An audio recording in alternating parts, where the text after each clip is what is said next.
Whoa, people, whoa. What's going on? What's going on, man? This is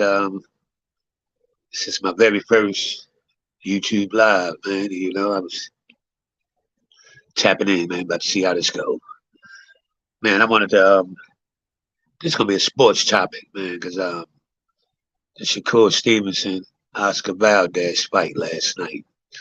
It was like, man, it was for starters, it was an excellent fight. Two champions going at it to unify the belt. Shakur Stevenson actually put on a clinic. He put on a boxing clinic. John Shab, what up, bro? What up? What up? What up? Man, this is my first one, man. I'm about to, tap in with the people, man. But, man, you see that boxing match last night?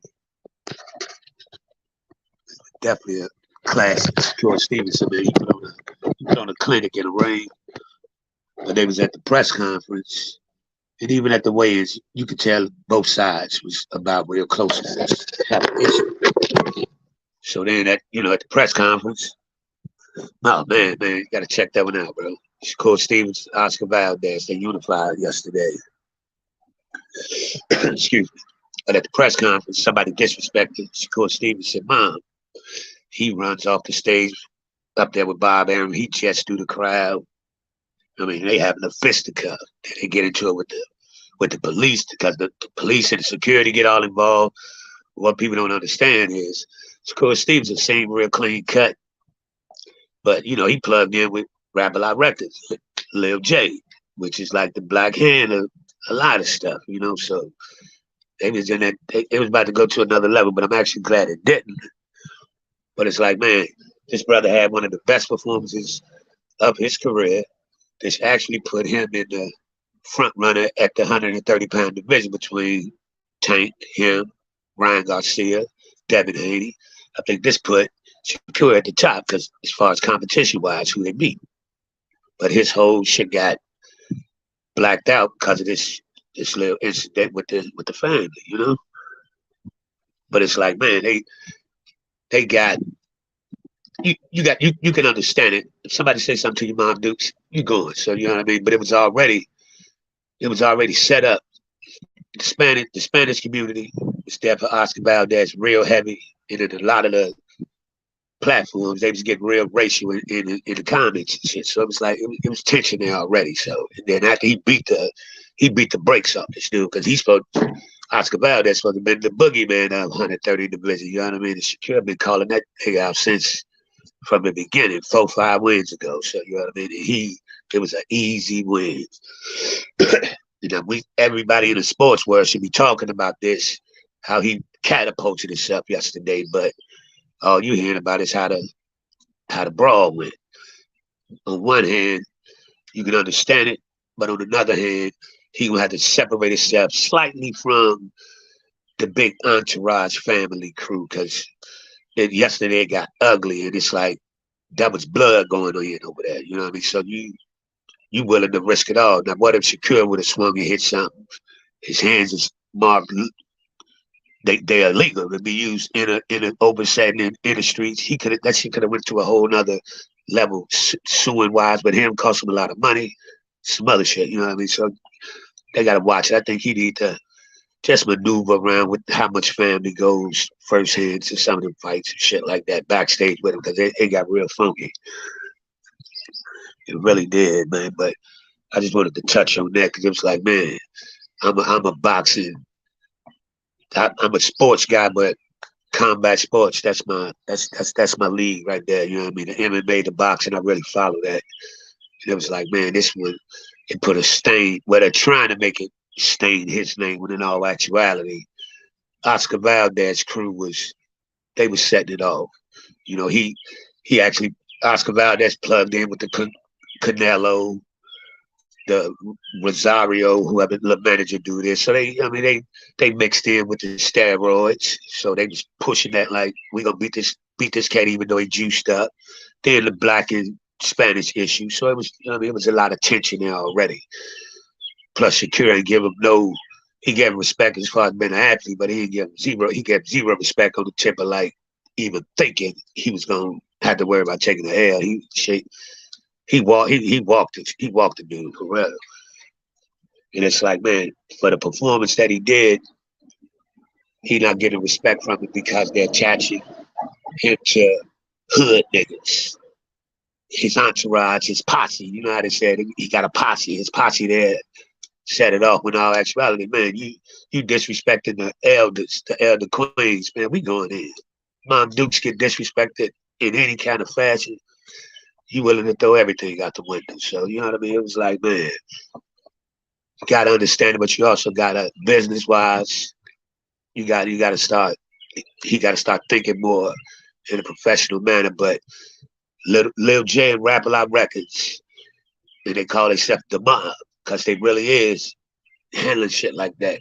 What these people in television, people in the Spanish community don't realize, that could have really went a whole different route yesterday if Lil J would have got his whole hand involved in that. It would have been a could have been a massacre in that. And for what? You know what I'm saying? So it's like, man, he's connected to some real official big boys on a lot of levels. Lil J's a black billionaire legally with legal money. You understand? And so it's like he a big timer, but they don't look at him as one of the big timers in the boxing community, because boxing community is one of the most racist fucking sports across the board. You know, so he's standing firm on his, but they don't understand that dude moves. He could get a room to move.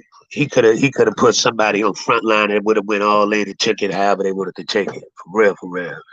And that's real, man. I appreciate you coming in here, John Shaft, man. I'm about to start doing a lot more lives, man, because I have a lot of stuff to talk about on a variety of different levels. You know what I mean? It ain't all gonna be no hip hop. It ain't gonna be all no hood shit. I got a variety of topics that I got a lot of insight on, man. I'm an avid reader, so you know I can take it on a bunch of different levels, man. It's about time for me to do that.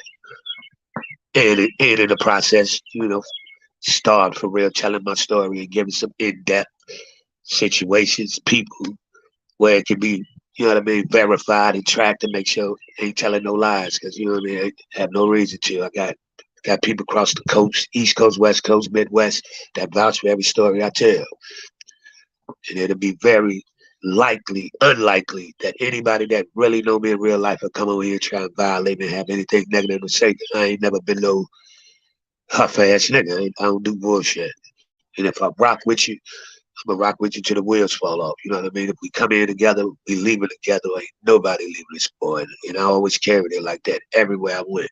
So, you know, I want to do these lives so we can get some insight and conversation in the chats where YouTube family can actually see some actual people that know me comment about situations that I be talking about. Because, you know, I ain't no here to pull nobody's tail or, you know, shoot no stars up their ass and sell some shit that ain't really me, man. I got a lot to me, and I've done a lot, good and bad, but mostly good. Man, I ain't ashamed of nothing I've ever done, you know. So it's about that time for me to start, you know, playing my hand in this live stream game. I think I'm gonna be all right with it. But man, we just wanted to tap in on that, man. John Shabby, get a chance, go check the fight itself out there. The fight is worth watching. It was a masterpiece. He put on a defensive skills is top shelf. Only thing I feel as though he got to get a little more dog in him when he's ready to finish somebody, because he had Valdez ready to go, and he just sat there and just picked him off. You know what I mean? I think he would have really beat his ass up, to be honest. But he could actually finish that fight. You know, he definitely could have finished that fight, man. So man, this was my first live, man, and I'm just, you know, tapping in and checking out the people, man. I'm gonna build it up. I'm gonna get people when they see that Yak Chicago's finest come across, they're gonna want to see, because I'm gonna do a variety of topics, in-depth conversation, and man, be respectable as possible, and you know, do what I do, man. So appreciate anybody that tapped in. John Shaft, you already know, man. Salute to you, bro. Appreciate the love. Man, I'm gonna come back at you, brother. Let everybody get a chance. Go watch Shakur Stevenson. He unified the belts yesterday in the 130-pound division. I think he top notch, even though I'm a Javante Tank Davis fan to the T. That's the fight to make in that division. But go check him out yesterday, and check out the aftermath, how that whole situation went, man. So people just yak. Chi-Town's finest. I'm sitting out on my patio doing what I do, man. I'm out. Get back at you folks later, man. Everybody have a blessed one. Holla back.